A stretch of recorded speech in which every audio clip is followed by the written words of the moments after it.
Seterusnya ilmu yang keempat. Ilmu penting atau tak penting? Ilmu penting atau tak penting? Penting. Tapi ilmu harus digabungkan dengan kebijaksanaan.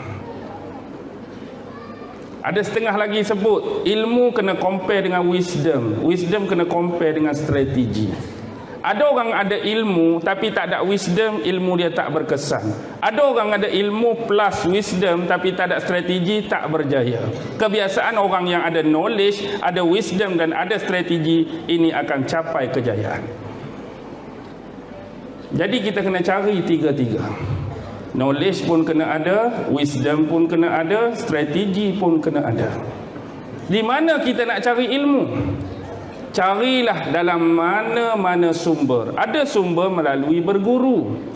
Gurulah dengan siapa-siapa. Ada sumber melalui pembacaan. Bacalah apa-apa buku, bacaan ada daripada pengalaman alam sekitar.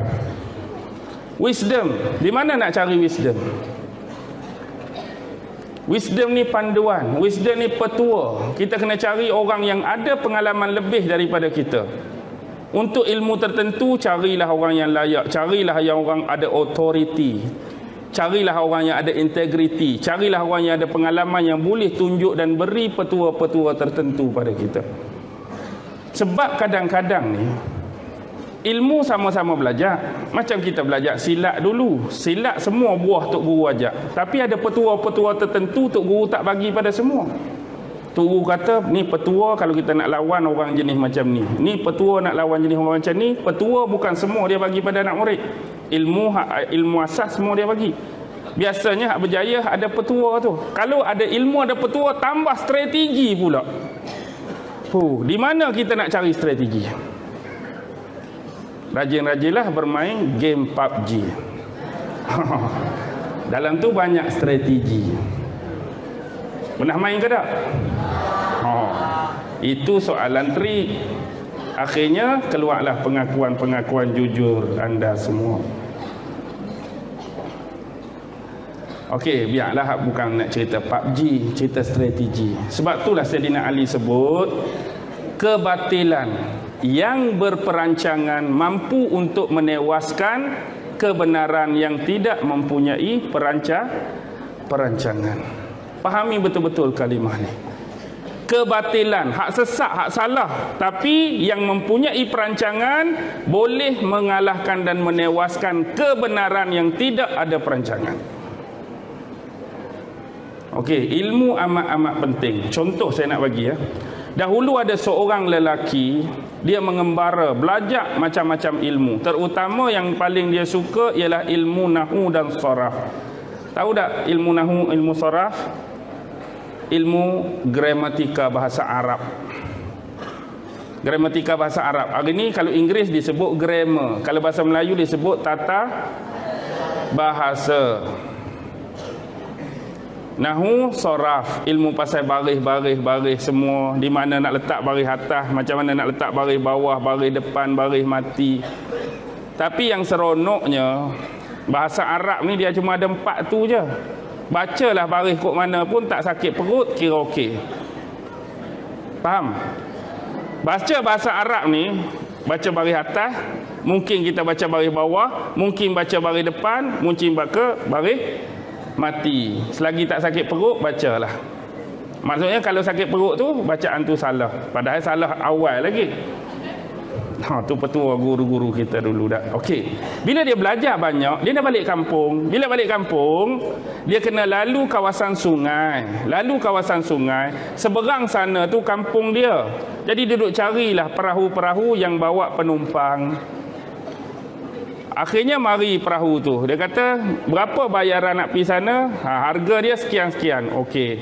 Dia pun naiklah perahu tu. Kawan tu pun kayuh sambil bersembang. Dia kata, apa pekerjaan kamu wahai orang muda? Kerja saya ni lah sehari-hari ambil upah, hantar orang pi, hantar orang balik seberang sungai. Kamu telah banyak merugikan hidup kamu. Dia buat kerja macam ni. Jadi pakcik berapa? Pakcik belajar guru sana, guru sini, guru sana. Pakcik belajar nahwu, pakcik belajar sorah. kamu telah kehilangan hampir separuh hidup kamu dengan tak belajar ilmu nahu, belajar ilmu saraf. Sebab apa? Ilmu nahu dalam bahasa Arab ni sebagai base. Tak reti bahasa, tak reti grammar, tak reti tata bahasa, tak reti letak baris, memang tak boleh baca kitab. Sebab tu dia kata rugi 50% hidup kamu. Sampai tengah-tengah sungai tu, dia kata, "Pak cik belajar berenang tak?" Aku mana ada masa nak belajar berenang, belajar kitab. Kalau pak cik tak belajar berenang, pak cik bukan kata separuh, pak cik telah kehilangan seluruh kehidupan pak cik. Kenapa kamu berkata demikian? Kerana perahu kita sedang bocor. Bila bocor akan tenggelam. Saya berhenti berenang walaupun tak reti nahwu sorah, tak apa, selamat. Tapi pak cik reti nahwu sorah, tak reti berenang pun tenggelam sekali dengan nahwu sorah tu lah. Maksudnya apa di sini nak ajak? Setengah orang menganggap satu ilmu itu penting bagi dia, tetapi kurang dan tidak penting bagi orang lain. Bahkan di sisi orang lain ada benda lagi yang lebih penting. Pengajaran di sini, jangan malu untuk kita menuntut apa jenis ilmu sekalipun dalam hidup kita. Apa jenis ilmu, jangan malu nak belajar, jangan malu nak menuntut, dan jangan sekali-kali meleceh-lecehkan sesuatu ilmu dengan beranggapan bahawa pada masa tu ilmu ni langsung tak ada guna dan manfaat untuk aku. Mana tahu suatu masa ilmu yang anda rasa anda pelecehkan, anda remehkan, itulah yang boleh bantu kehidupan anda di kemudian hari. Jangan pernah rasa malu nak belajar ilmu apa pun. Ambillah pengalaman. Di mana tamadun ni? Lari dah ni. Itu asas tamadun. Sekarang sumber tamadun. Tadi kita sebut dah di depan tu sumber tamadun. Sumber tamadun kita ada 3 je. Pertama Quran, yang kedua sunnah, yang ketiga ijtihad. Apa dia ijtihad? Quran kita tahulah, tak payah nak hurai. Yang kedua sunnah kita tahu, tak payah nak urah. Yang ketiga ijtihad. Ijtihad ialah usaha yang dilakukan oleh ilmuwan-ilmuwan, pemikir-pemikir dan cendekiawan Islam, termasuklah yang kita panggil sebagai kreativiti dan inovasi, untuk melengkapkan dan memudahkan unsur teknologi dan sosial manusia, yang mana sebelum ini tidak ada percontohan pada kita kata apa, zaman-zaman sebelumnya. Apa beza kreatif dengan inovatif? Adik-adik, apa dia kreatif? Nak bagi mudah faham lah, ayat mudah-mudah lah. Apa dia kreatif, apa dia inovatif? Kreatif ni tak ada orang buat lagi kan? Kreatif ni orang tak buat lagi. Kita pencetus, kita pemula, kita dianggap seorang yang kreatif. Tapi kalau inovatif, benda tu orang dah buat sebelum ni, cuma kita perbaiki, kita tambah baik daripada hak sebelum ni je. Betul tak? Contoh, zaman dulu tak ada radio, zaman dulu tak ada televisyen. Jadi bila ada orang pertama cipta radio, dia dianggap kreatif ke inovatif? Kreatif. Bila orang pertama cipta televisyen, dia adalah kreatif man. Tapi zaman dulu televisyen punggung dia besar. Budak-budak ni sempat ke zaman televisyen punggung besar ni? Oh, dan lagi.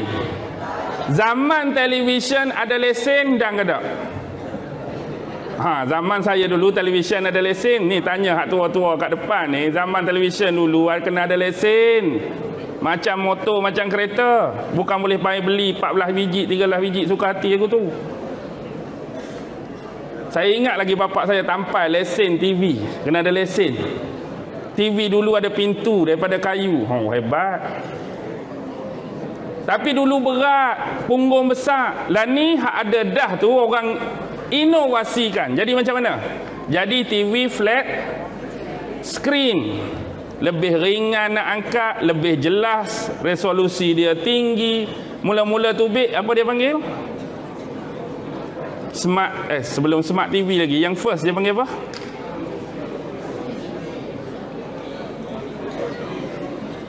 Sebelum HD lagi. Sebelum HD tu dia ada satu istilah. Yang first kira agak jelas lah. Plasma, TV plasma dulu. Lepas plasma baru HD. Lepas HD Oh, banyak sangat ni, aku pun tak ada ni. Lah ni apa lah ni? Ultra apa? Okeylah. Baik, itu inovasi. Dulu mula-mula keluar mungkin 40 inci. Lah ni paling besar berapa inci? Dulu telefon duduk sini. Lepas tu telefon tak ada wire. Lah ni apa bentuk telefon dah? Semua duduk di tangan. Hebat. Ada nama pula Huawei, ada nama tu, ada nama ni, ada nama ni. Okey. Dulu radio. Kemudian inovasi. Kadang-kadang orang tu keluar nak dengar radio tapi tak boleh nak dengar. Radio hanya boleh dengar di rumah. Jadi mereka inovasikan jadi kalau nak keluar pun boleh dengar lagu. Walkman. Kamu sempat tak zaman Walkman? Tanya pakcik kat depan apa dia Walkman. Walkman ni dia macam boleh bubuh lah tali kaset sebiji, lekat kat pinggang, ada dah telinga. Dia boleh bawa berjalan lah. Kemudian habis zaman Walkman, besar lagi Walkman ni. Boleh bubuh CD dulu. Bubuh CD, zaman tali kaset, zaman CD, lah ni tak ada dah. Semua MP3. Alah boleh dengar lagu saja. Kami nak lagu sekali dengan audio, sekali dengan visual. Lah sekali jadi MP. Hebat. Macam-macam. Kalau radio tu zaman breakdance ya. Orang kilik hak rumah dia nak dengar kat luar, dia kena pikul atas belakang. Zaman breakdance. Dia tak ada kecil Walkman lagi. Tu hebatnya inovasi. Baik. Dalam agama kita, inovasi ni dipanggil apa? Inovasi ni orang duk panggil bid'ah tu inovasi lah. Baik. Sekarang untuk bagi perbezaan dan pahaman ni kita letak tepi. Habis dah bab ijtihad tu asas dan sumber.